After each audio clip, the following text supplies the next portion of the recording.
Hey, how about you, everybody? Welcome into the Auburn Live Recruiting Show. I'm your host, Jeffrey Lee, Senior Recruiting Editor for Auburn Live on 3.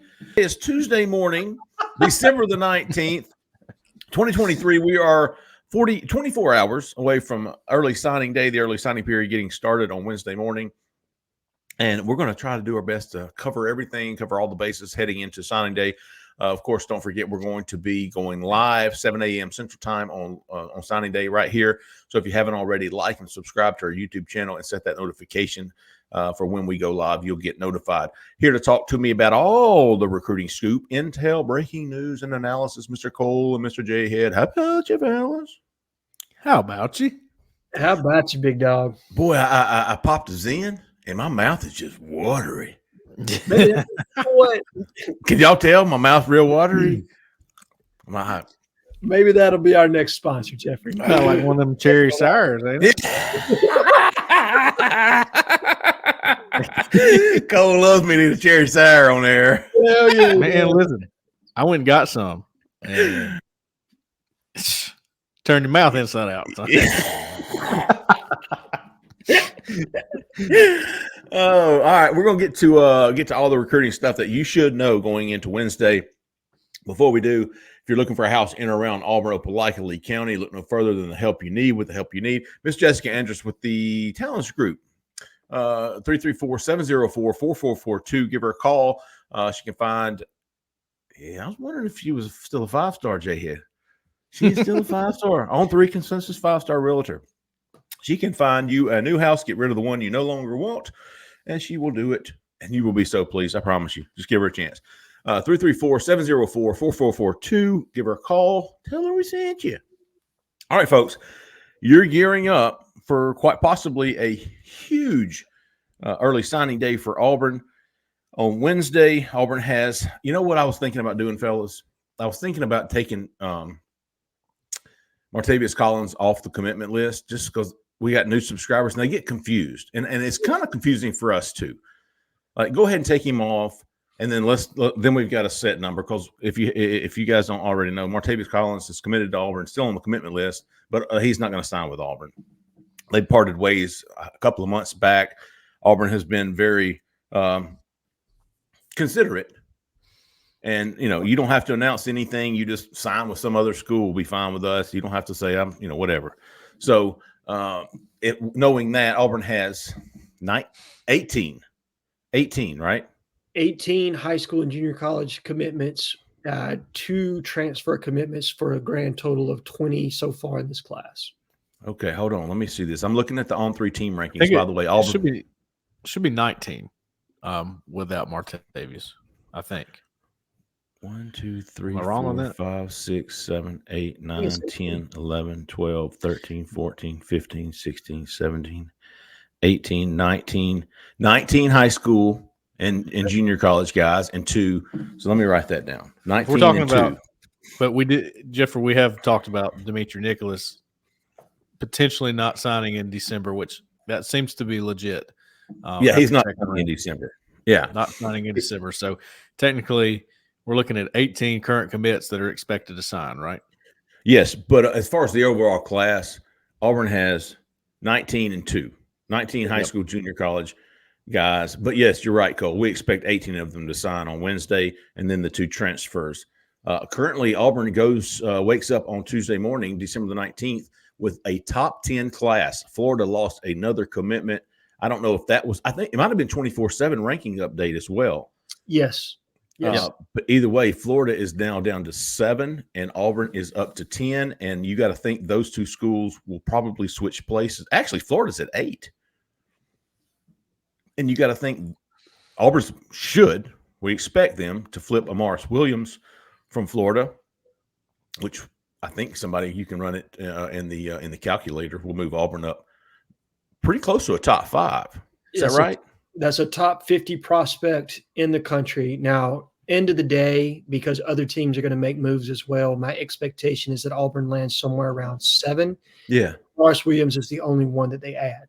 Yeah. Now, we're going to talk about some other prospects that we could potentially add that we don't feel as confident about as we do about Amaris Williams. But I think a couple of shows ago we talked about it right before Cam Coleman flipped that we needed 2 blue chippers to get into that top 10, which is there you go. We all thought this class could be. End of the day, we said 7 wins, top 10 recruiting class. That's what Hugh Freeze needed to do this year. Well, the 7th win is a little bit more unconventional than probably what we had initially anticipated, and that you could get it in a bowl game. And the top 10 recruiting class is very much a reality. You're at number 10 now. One more commitment, you're solidly inside the top 10, guys. And I'm not saying we're fortune tellers or Nostradamus or anything, but it feels pretty good to potentially be right about that. That's for sure.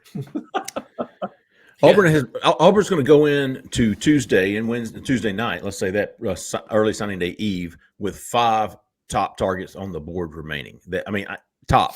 Well, they might have a under the rock kind of guy. I don't think they're going to they're not going to reach. We've been saying that for a long time. But so you look at defense, you've got KJ Bolden, 5-star. You've got LJ McCray, 5-star. You've got Amaris Williams, top 50.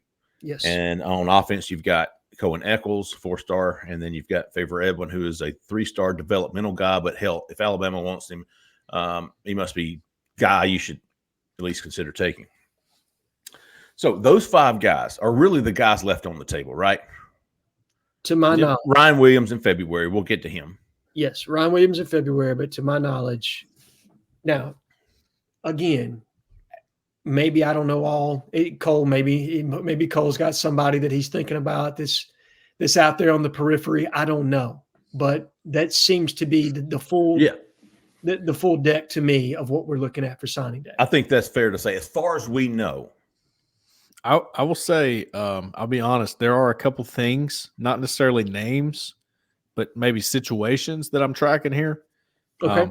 Let's just say in the hypothetical that you don't land either a Cohen Eccles or a Favor Edwin, there's still a JUCO market out there that I think Auburn has looked into pretty heavily. I don't know any names, but they I think that there's some guys that were maybe, I don't know if you call them backup plans, but guys that they thought were pretty good, weren't worth the full investment of trying to recruit them. They may be like tonight, like Monday night as we're recording this going, let's make sure that we could maybe have that if we needed to. Or they might just go portal all the way because there's a lot of offensive linemen in the portal. So these are situations we're looking at. These are hypotheticals, okay? And if there are some names out there, I think they've come to surface in the 11th hour. It's happened before. Wouldn't be the first time. Offensive line would be a position I'm looking at for that. Yeah. Defensive line, maybe. Lines of scrimmage. I think you just got to continue to put quality depth there if you can. I could even clear it up a little bit more. Not only is it as far as we know, but official visitors of the official visitors. So if some Auburn were to have a surprise flip from a guy, that's committed to Georgia Tech or something, right? It would be he would probably have visited back in February or January, and this is a big offer. But look, we shouldn't waste much time on that because I don't expect it to happen, but I think it's a possibility, and I think it's worth mentioning, like Cole said. Something to keep an eye on. Maybe spend 3% of your day keeping an eye on whether or not they add an unknown. And to Cole's credit, Bobby Travis was that guy last year. He never visited Auburn. Now the staff had spoken to him, but never visited Auburn, and then committed to us the day before signing day over Penn State. So there's precedence for that, specifically in the JUCO market. Sure. All right, let's break these down. We've got 5 guys that we're really, really, really tracking, and we'll start on the defensive side with the 2 5-stars and the top 50 guys, 3 top 50 guys. And let me check up on Amaris. I think let me give you a better. Yep. So on 3 is not high on him. 258. 24/7 Sports has got him at 34, ESPN at 100, and Rivals at 64. So 3 of the 4 got him in the top 100. He's 83 on the On3 industry rankings overall. Anyways, top 100. But yeah, top 35 on 24. He got a big bump to Monday. He did, and that's probably why I got confused. I was looking at all the different sites' rankings. But top 100 prospect all the same. That's still a hell of a prospect, right? Like I think anybody inside the top 200 is a very, very good prospect. Yeah, and even where On3 has him ranked, he's still a good prospect for them as well. But listen, I've studied On3's rankings. Obviously, that's who we work for, and I think that they put a lot of stock into NFL draftability. And if you're a tweener, if you're somebody who falls on the fence between a position, well, how do those guys usually get drafted? They're way, further back in the back rounds, or they don't get drafted and they end up being free agents. Some of them end up being really good. It doesn't matter at the end of the day. But, it's about the draft. How do they draft? And a guy like Amaris Williams for Florida, he's an edge. Mm-hmm. For Auburn, he's a 5 technique with a hand on the ground. Right. People see him differently, and that's just the way it is. Perfectly said. Charles Power puts a lot of stock in the NFL measurables. I think that's a great thing to note is that On3, as far as Charles Power goes, he's more looking at where they're going to land in the draft and not so much of are they going to be a great college player. And listen, some people may look at that and disagree completely. That's totally fine. I'm just telling you, this is what they put a lot of stock into. I know that. I've watched them do it. If some guys may not be very draftable, they could help you a lot at Auburn. Absolutely. Sure. I mean, great college players don't always pan out in the NFL. That's very true. Hell, they don't even get drafted sometimes. They'll go as a free agent because they're not 6'2" corner. Right. All right. As far as his recruitment goes, he's still committed to Florida. He did announce, was it today or yesterday? Monday. I think it was Monday. He announced today, it being Monday. We're recording this Monday night. He will announce he will have a signing ceremony at 12:30 p.m. Central Time. That's 1:30 p.m. Eastern Time. I think that's what he actually released. Yes. He hasn't said like I'll be announcing my decision. He said I'm signing. Now I posted, we fully expect him to announce his decision and then sign. Correct. Is anybody feeling any more or less confident in Auburn's chances here? I've got him at 85% on my most recent hot board, and I haven't heard anything to change that. No, I feel pretty good about it as well. From the Auburn side, I haven't heard anything. I did see where Keith and Corey Bender from the Florida site reported today that Florida has a little bit more confidence, but that they still think that it's potentially Auburn. He's not going to Florida. I tend to agree 100%. That was just what was reported. But yeah, I say that, watch him stick with Florida. That's how shit goes, at this time of year. You're so sure about this, and you're wrong. Right. It happens. But if I had to guess, he's picking between Auburn, Ohio State on signing day. Maybe Florida is a bigger factor than I'm giving him credit for. Yeah, I hear you. Those are probably your top 3 schools, and I would give Auburn the decided advantage right now. Yep. And Amaris Williams, we'll know midday I'll tell you what we're going to do on our signing day show. We're going to kick off at 7 a.m. and we're going to go through that commitment ceremony before we cut it off. I think Hugh Freeze is scheduled to begin his press conference at 12:30. I'll rehash all this at the end of the show, but while I'm fresh on it. Let's stay on the defensive line. LJ McCray, 5-star from Mainland, committed to Florida. And I will say this, I think I'm going to have this already up on the site, so I'm not our subscribers are going to hear this first, but, the in-home visits have been made, in-home visits with LJ McCray. And Cole, you even commented on this Monday night on the corner. The one thing LJ McCray has not done on Twitter is advertise his in-home visits with Auburn. Correct. We've seen him with Florida State. We've seen him with Florida. We have not seen him with Auburn, and people are going, did Auburn even visit him?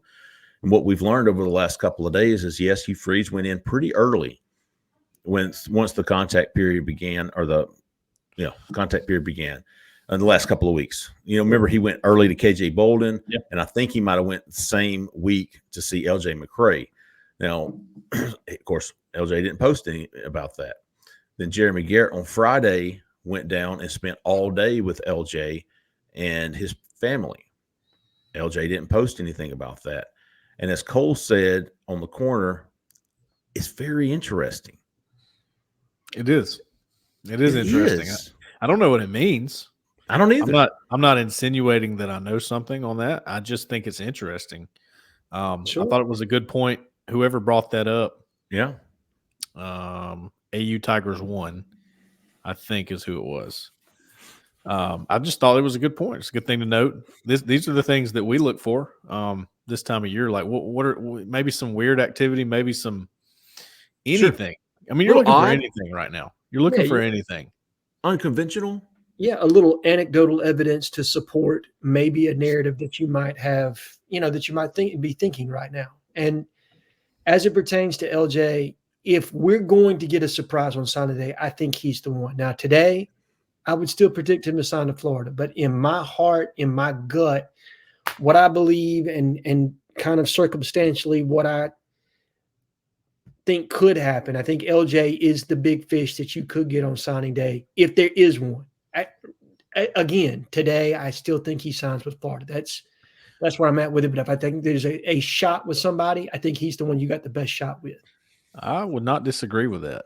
And by the way, have y'all noticed, and I'm not saying this about LJ, in the era before Twitter was so popular, when the big signing day show was the thing and everybody had their announcements lined up on signing day and everybody did the hat trick, right? Yep. They still do it, but now you have social media. I think social media now is the hat trick of then, meaning I can make you look at this and go, hey, I'm doing this, and then anything can happen. I see what you're saying. What I'm trying to say is I don't put much stock into what these guys do or do not do on social media. Amaris Williams tweeting out, WDE, all that. Okay, that's good. I'm still going to try to figure out what he's going to do. That's not going to tell me what he's doing. Mm-mm. That's not as Jhead said, though, it's anecdotal evidence to fit your narrative if that's what you're. Is that a narrative that we think he's going to end up at Auburn? No, I don't think it's a narrative. I think it's supporting evidence that he could end up at Auburn. It's it's supporting evidence, it's anecdotal evidence that there is a possibility that supports that. So, I will say this about Amaris. Yeah, and Cole knows. But should everything go like I think it will, and Lord knows it won't. But if everything goes like I think it will, which is Amaris will commit and sign with Auburn on Wednesday.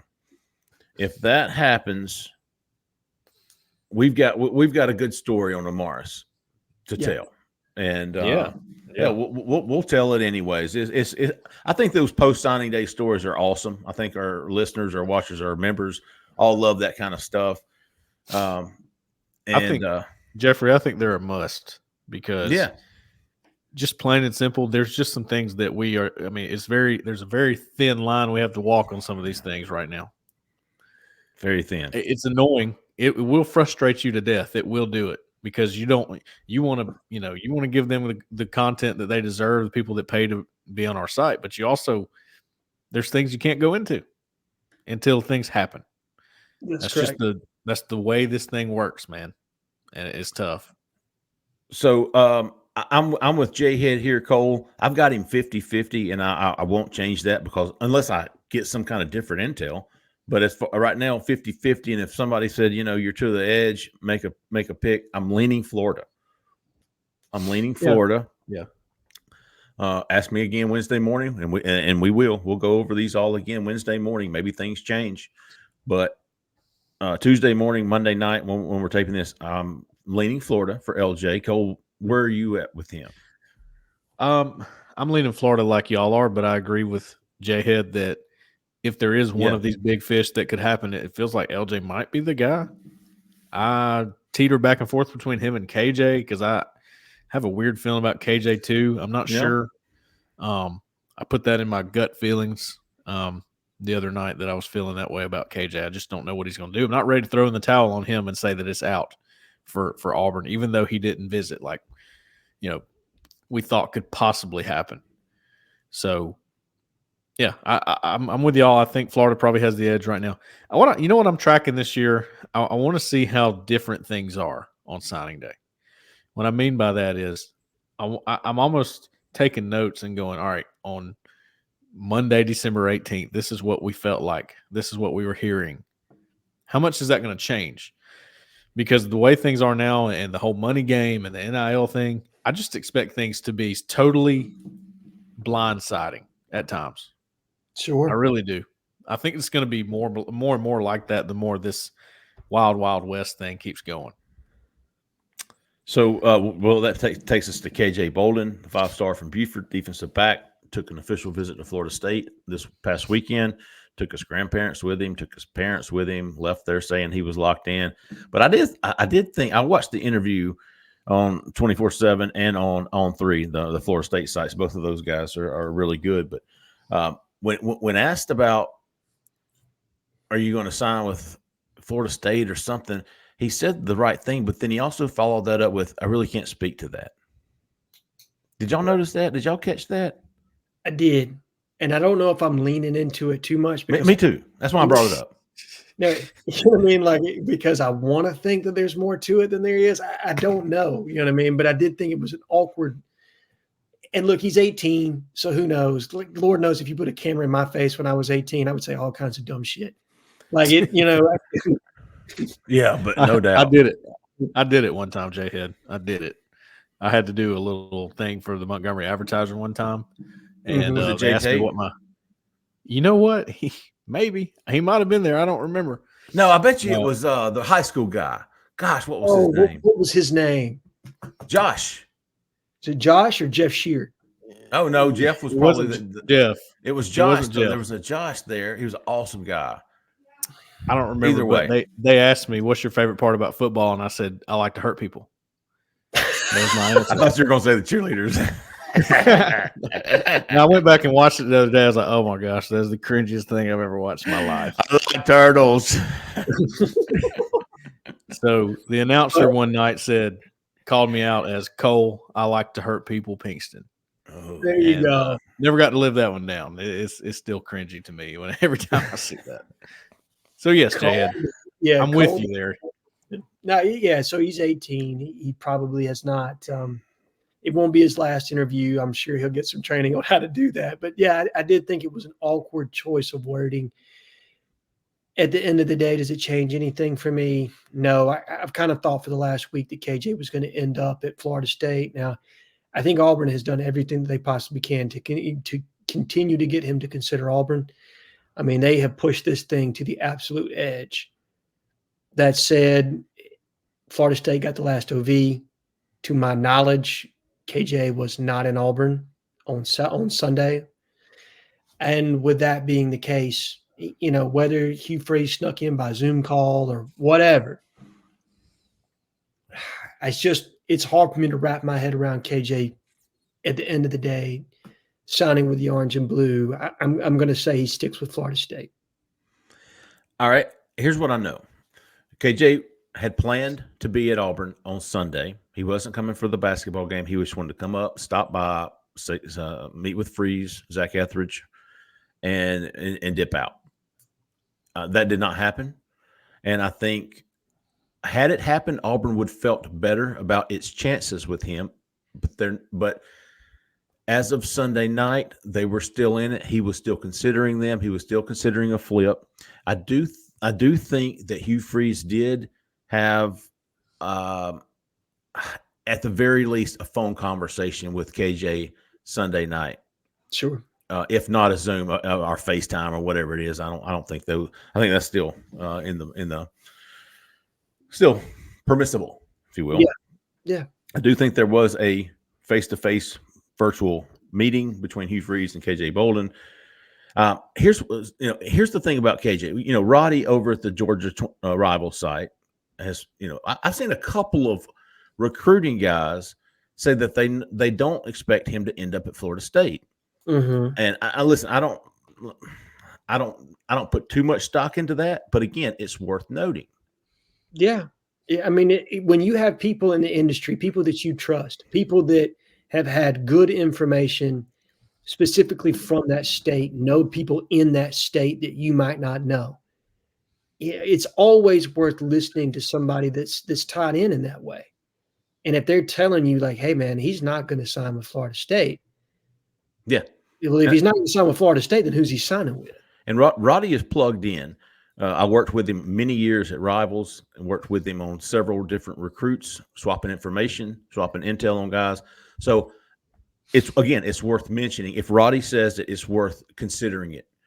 And he said that he didn't think KJ would end up at Florida State. I'm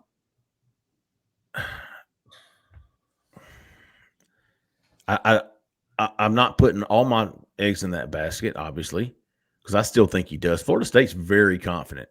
Yeah. Yeah, I have seen nothing in their reporting to suggest otherwise.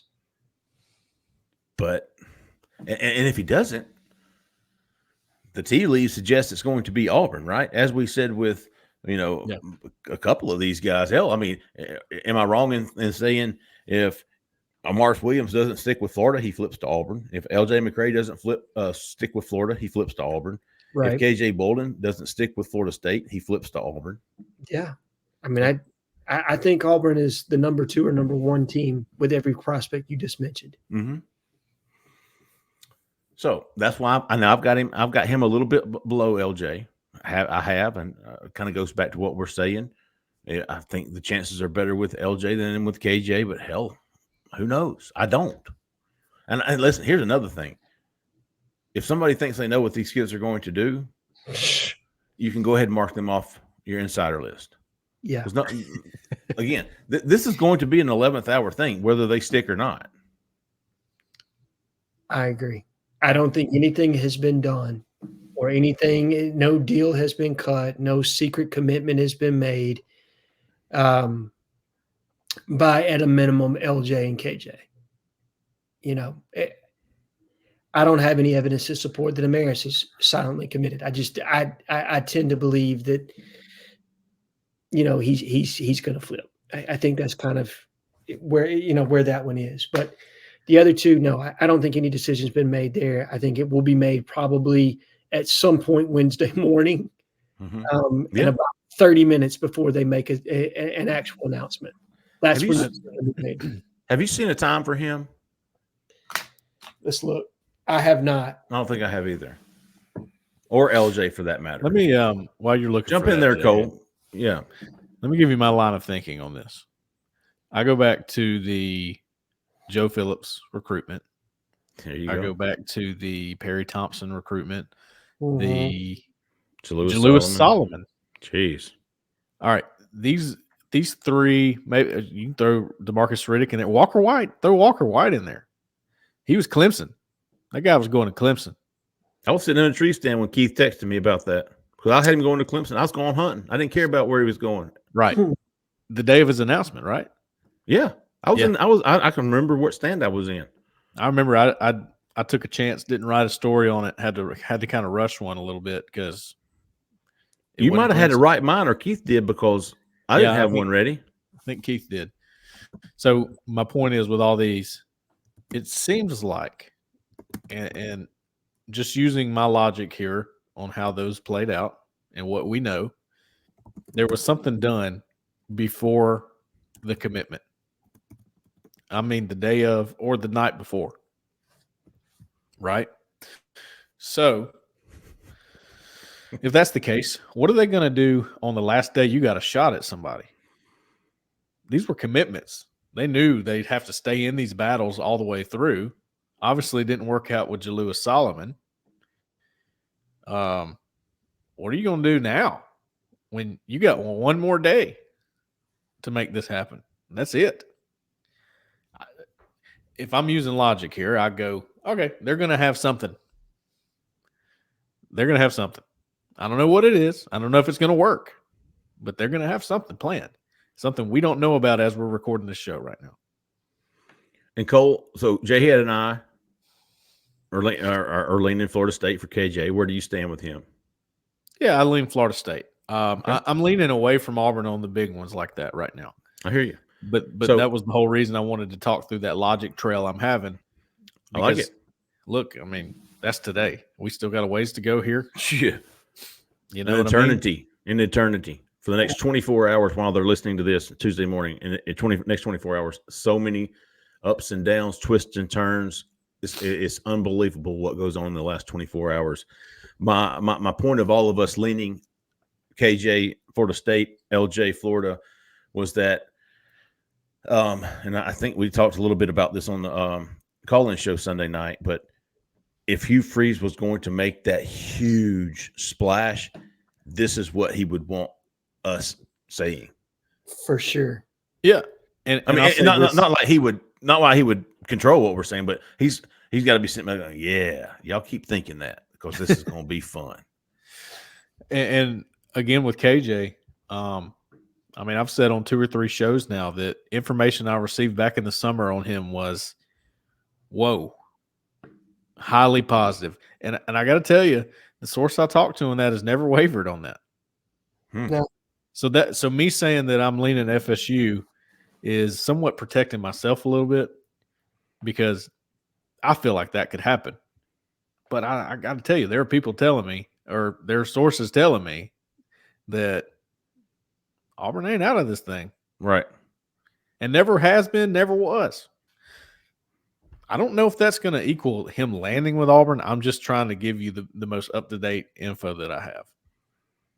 Well, that's why I've got him at 45 because I think they're right there. I think Florida State's got an edge, but I think that could 10% that could change easily with one phone call. With you just never know. So it's going to be fun. Those 3 guys on the defensive side of the ball, if Auburn presumably will get one at least, and then you get one of the 2. But if you hit the trifecta on the defensive side of the ball.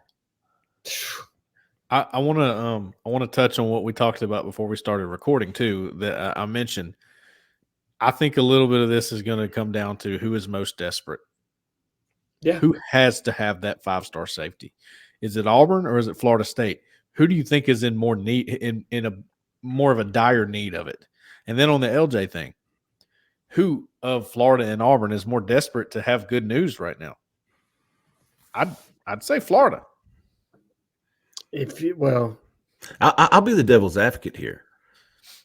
Hugh Freeze, maybe not desperate, the word, but determined and knowing how big this class is for him.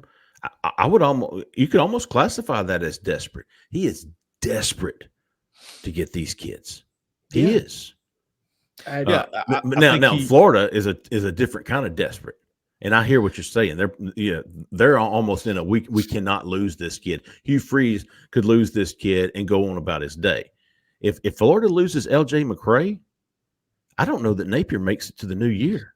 That's where they're at. That's where they're at right now. You're almost to that point at Florida, and that's a different desperation. Yeah, and desperate. I feel like Auburn would be more desperate or going after high school guys more than portal guys right now. That is their focus. I have got to get a guy like LJ McCray. I've got to get a guy like KJ Bolden. That's my focus. If I miss the transfer portal guy in the midst of that, so be it. That's what it feels like right now. Sorry, Jhead, go ahead.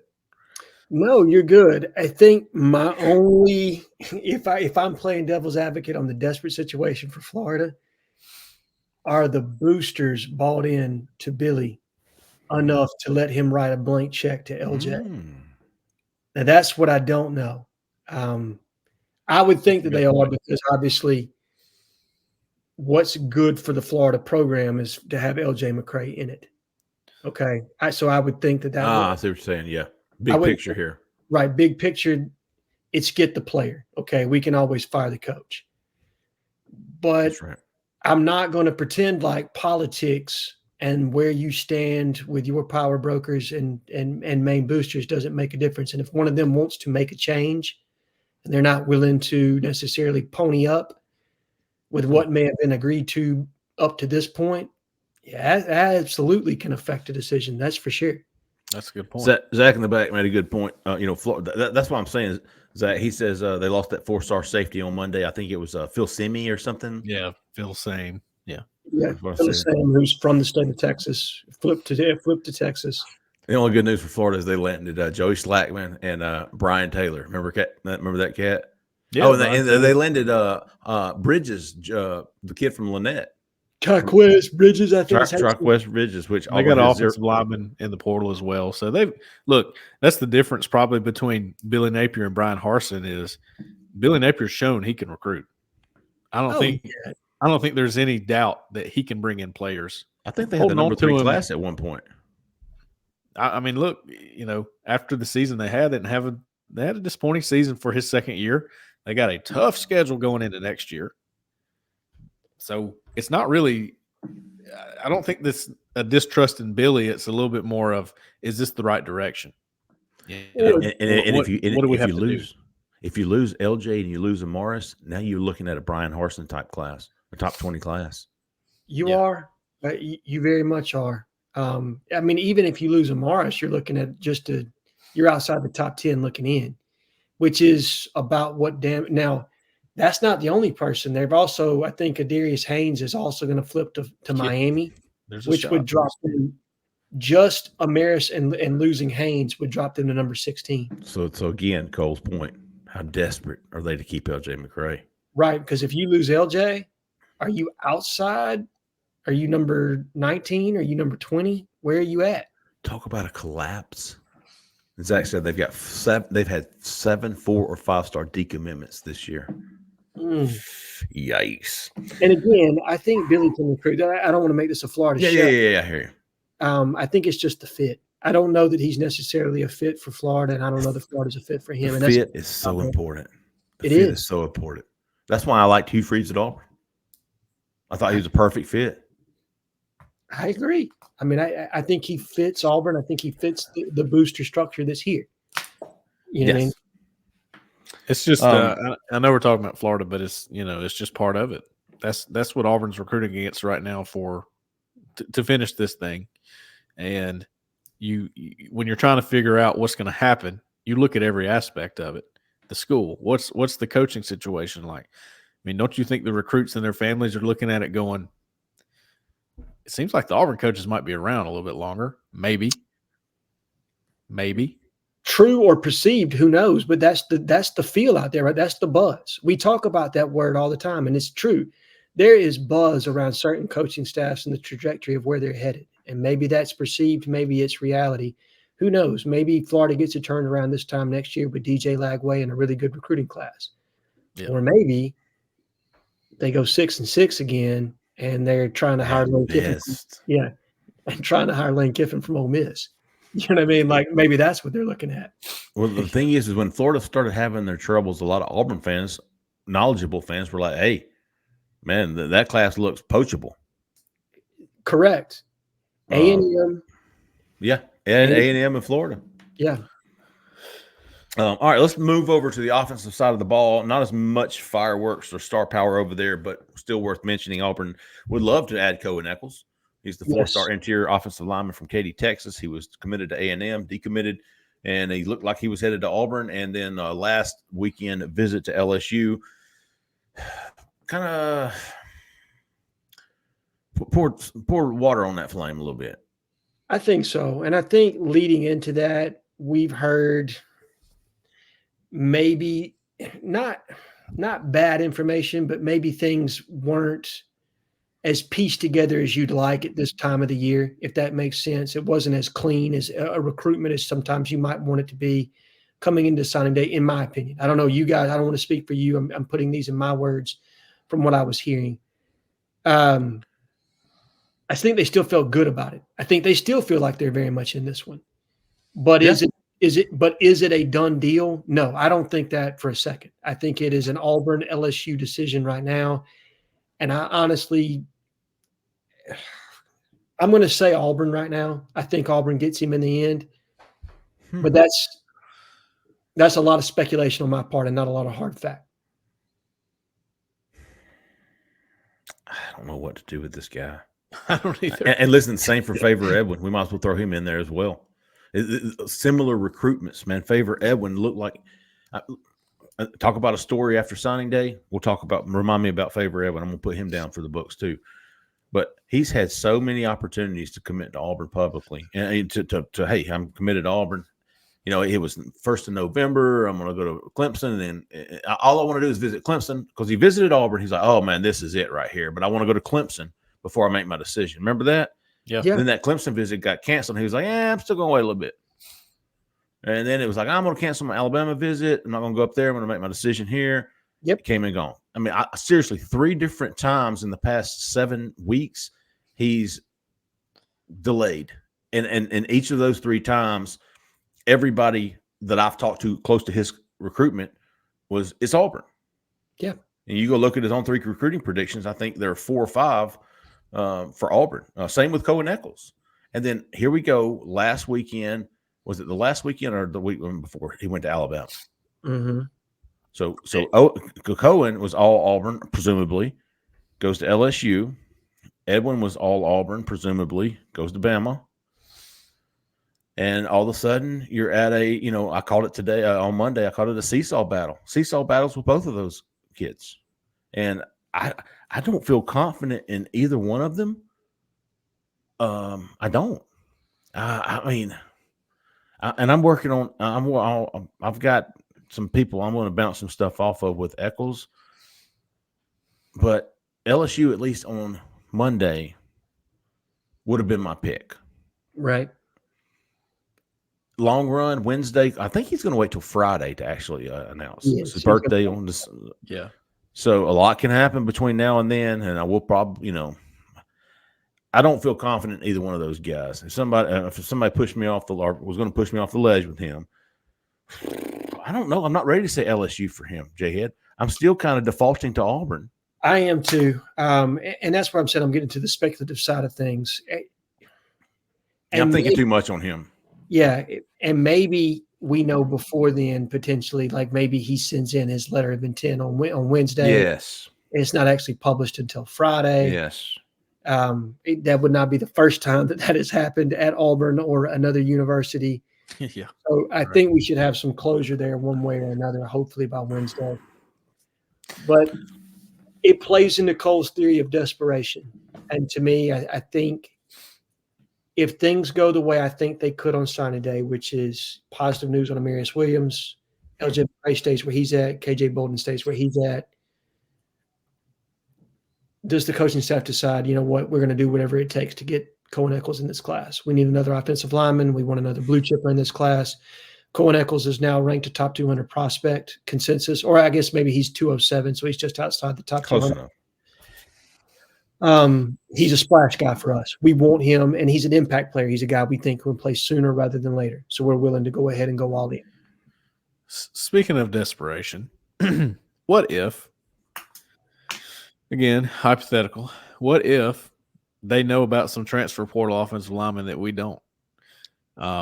Well, first of all, they do. They always do. Mm-hmm. Of course they do. Yeah, because we all knew Jamon Dumas Johnson was coming in the other day. No, we were looking at him, had on a 10 necklace. We're like, 10? Who is 10? Mm-hmm. Like, who is that? It took us all a minute to go, that's the linebacker. My point is, if you know about some of those things, I mean, haven't had a problem getting offensive linemen to visit at this point. Maybe with a guy like Fernando Carmona, but Matt Bedford, for Mac Pounders, some of these other guys. If they feel pretty good about some of those, is it possible they're not as desperate for a guy like Cohen Eccles or Favor Edwin? This is a hypothetical, guys. I don't know. We're trying to learn with y'all at times on what might happen. I have a funny feeling that maybe they get one of Favor Edwin or Cohen Eccles. I just have had that feeling for a while now. Sure. So I've never felt good about them getting both. I'd agree with that. And the thing is that with Edwin, they really want him. They're still going after his ass hard. Yes, they are. No, they think he is a prototype offensive tackle, developmental guy. But I mean, all offensive linemen are developmental guys. Right? Yeah, especially outside guys. Yeah, Connor Lews don't happen in this league very often. I mean, I can count on my finger, and it's 2 of them, guys that have started at Auburn as a true freshman at center. And probably one finger, I think Marcus McNeil at left tackle. Yeah. I think he was a red shirt. I don't even think Marcus. Was he? I think he was a redshirt freshman when he started. I don't think he was a true freshman. Did Still Greg Robinson play left tackle as a true freshman? No, Greg redshirted. And in fact, I heard Gus give an interview not too long ago that said that was one of his biggest regrets, not playing him as a true freshman that season, because they thought he was talented enough to have contributed that offensive line. Huh. That was the year they kind of had a shit show where they went 6-6 or whatever it was, and Jeremy Johnson completely and utterly just went from Heisman finalist to just riding the pine pony behind Sean White before it was all said and done. And who'd have known that Too Tall Miller, who was a late pickup in the last class, ends up being your starter at right tackle and does a pretty good job at times, struggles in pass protection. But, it's things like that happen when you're there's just no predicting it. There's no way you can get out in front of it at this time of year and how that might work out, Let me correct that. That was Barrett Trotter's year that Greg could have played. Jeremy Johnson was well after Greg Robinson. Greg played with Nick Marshall at quarterback. So for our listeners that are far smarter than me, you caught that. That are banging on the keyboard right now. No, Jhead, that's wrong. All right.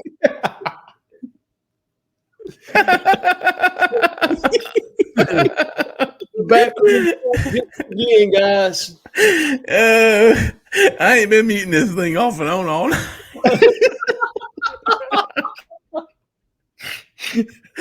All right. So those are your 5 to be really tracking over the next 24 hours. We're going to do our best to drop any nuggets if we get any, man. We don't expect there to be a lot of intel flowing. That's just the way it is. Right. But if we get stuff, we're going to certainly post it, keep our subscribers up to date with all the information that we have. Potential for transfer signees to come out. Yeah, don't forget about the transfers. AJ Harris, Jamon Dumas Johnson. Still, don't think Auburn's going to move on Jaleel Skinner right now. It's not over. They're just being patient with him. No reason to rush on him. And then the Dorian Mousy kid, linebacker from Duke, seems like they'll definitely wait on Dumas Johnson before moving on. Yeah. Him. I would think so. And then we're not expecting any surprises. I don't think anybody on this platform is expecting any of our commitments to be a surprise. Right. Correct. Anybody else at this point. Perry Thompson signing with Auburn, Cam Coleman signing with Auburn, Bryce Kane, Malcolm Simmons. Yep. TJ Lindsey, all signing with Auburn to the best of our understanding. I don't think anybody's hinting at or figuring. Which is that's a big feat when you think about all the guys, all the times we heard, Texas with TJ Lindsey, Texas with DeAndre Carter, Alabama with Perry Thompson, all of these different ones. I mean, there's a lot of guys in Auburn's class right now that people wanted. Oh yeah. Hey, let's get some how about yous real quick. Yep. I got 3 of them. All right, real quick.